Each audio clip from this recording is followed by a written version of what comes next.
Comment la Fédération galactique voit-elle la Terre? Partie 4. Restrictions.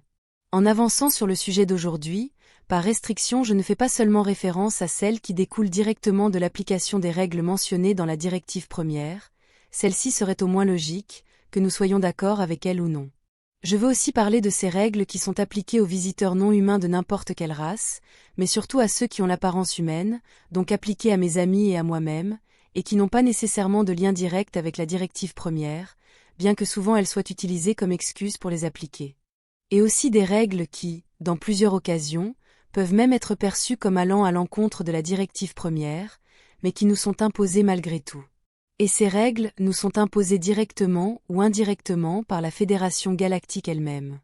Alors qu'ils me laissent même publier ceci, je ne sais pas, ils s'en fichent probablement, ou parce que nos vidéos sont enfouies sous je ne sais combien de couches d'informations sur le web. Cela seul pourrait suffire pour qu'ils nous considèrent, moi ou nous, comme effectivement neutralisés, cela je ne peux pas le savoir. On ne m'a donné aucun genre de manuel sur comment interagir, et comment se comporter en contact avec des êtres humains, ou avec quoi que ce soit tout quiconque sur Terre, et personne d'autre ici non plus. Un manuel n'existe pas, du moins pas que je sache, mais j'en doute sérieusement. Plus que des règles ou des lois, je veux dire des restrictions arbitraires, car c'est ce qu'elles sont. On ne nous dit pas quoi faire et quoi ne pas faire. Si nous voulons simplement faire ou accomplir quelque chose, nous découvrons soudain que nous ne pouvons tout simplement pas, car il y a une sorte de barrière technologique, de pare-feu ou de blocage en place. Toutes les communications entrant sur Terre depuis l'espace doivent passer par un hub de communication principal, qui se trouve dans le vaisseau biosphère andromédien Viera. Cela est dû au fait que la Fédération a également imposé que tout le monde en orbite terrestre ne peut accéder aux communications sur Terre qu'en utilisant Internet.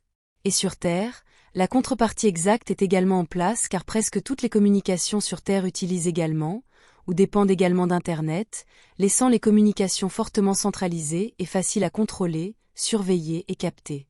Les dispositifs de communication de moindre niveau technologique, tels que les ondes radio et les micro-ondes, sont maladroits et faibles, ce qui rend difficile de les atteindre à la surface, et sont difficiles à utiliser pour la plupart des êtres humains sur la surface de nos jours de toute façon, donc pas grand-chose ne peut être réalisé en transmettant directement de cette manière. C'est ce que je vis maintenant, car une des plus grandes restrictions auxquelles je suis confrontée en ce moment, et beaucoup de gens ici aussi, dans mon groupe, est que nous ne sommes pas autorisés à parler directement à quiconque sur Terre. Il est possible de taper sur un clavier, mais nous ne sommes pas autorisés à parler, et aucune vidéo n'est possible non plus.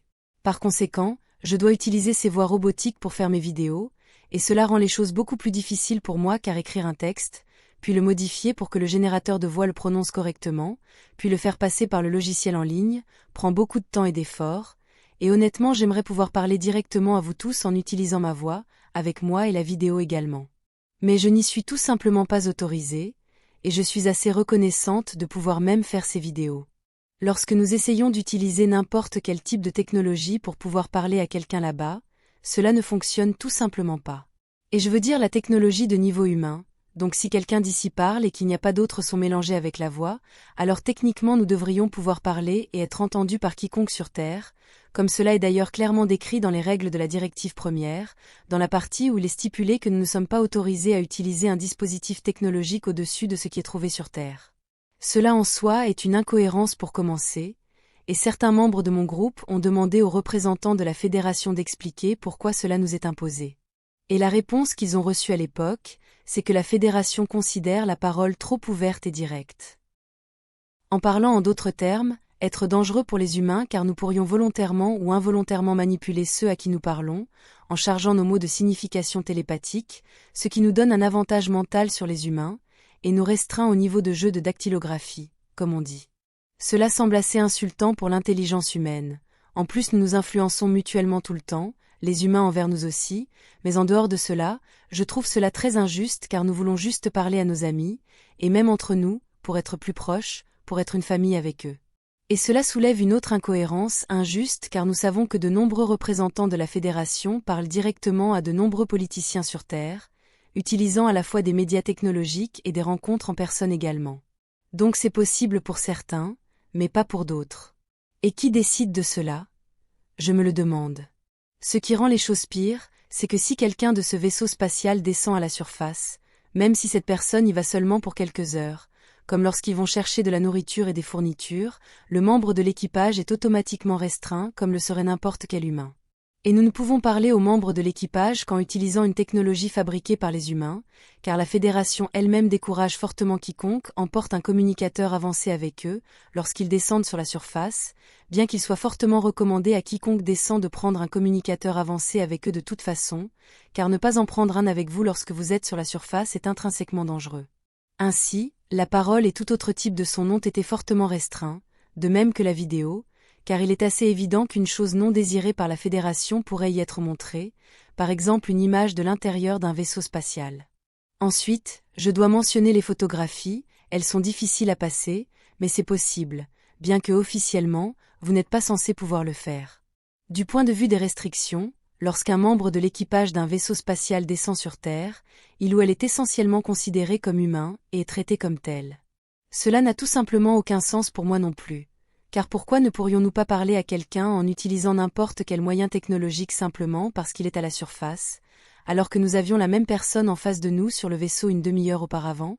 Ce que nous avons remarqué, c'est que la condition humaine n'a apparemment que peu ou rien à voir avec qui vous êtes, et beaucoup plus à voir avec où vous êtes. De la même manière, nous ne sommes pas autorisés à laisser quoi que ce soit qui puisse servir de preuve de notre existence, et lorsque nous connaissons quelqu'un là-bas, nous ne sommes pas autorisés à avoir un contact direct avec eux, mais nous sommes autorisés à être en contact avec des personnes qui ne savent pas qui nous sommes, par exemple avec des employés de magasins et des inconnus dans les rues. Et c'est déchirant car je trouve ce concept très matérialiste et pas du tout éthique, ni spirituellement avancé.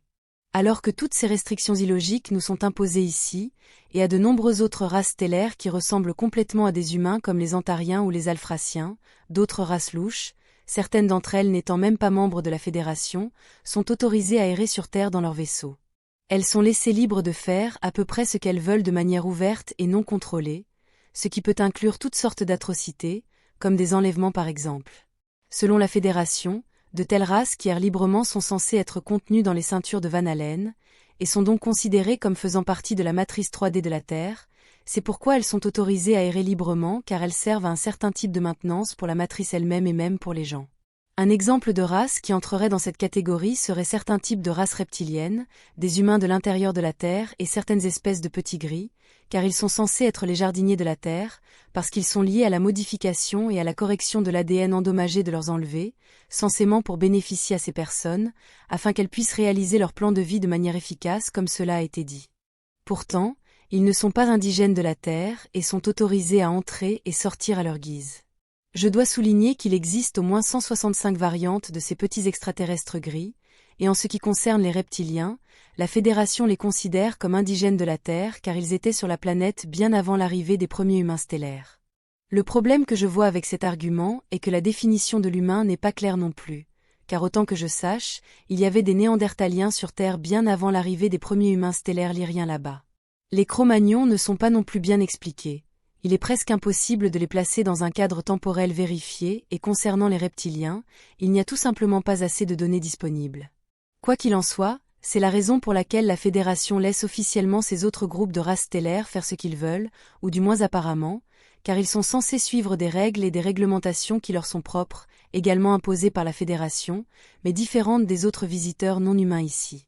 Tout cela montre clairement que la Fédération veut, et a besoin de maintenir la Terre et sa matrice 3D exactement telle qu'elle est, comme si toute la situation devait suivre son cours. Et ils ont besoin que les races stellaires qui ne se conforment pas, ou qui ne sont pas d'accord avec eux, se retirent, car nous pourrions modifier le statu quo de manière défavorable. Le problème est qu'ils ne nous disent pas pourquoi, il n'y a pas assez de communication. Ils nous font spéculer tout le temps, et cela seul n'est pas éthique car nous sommes forcés de tirer des conclusions qui, franchement, sont assez laides. La Fédération affirme toujours ici que nous avons le droit d'être ici et que nous avons le droit d'émettre nos opinions et même de conseiller sur tout ce qui se passe sur Terre.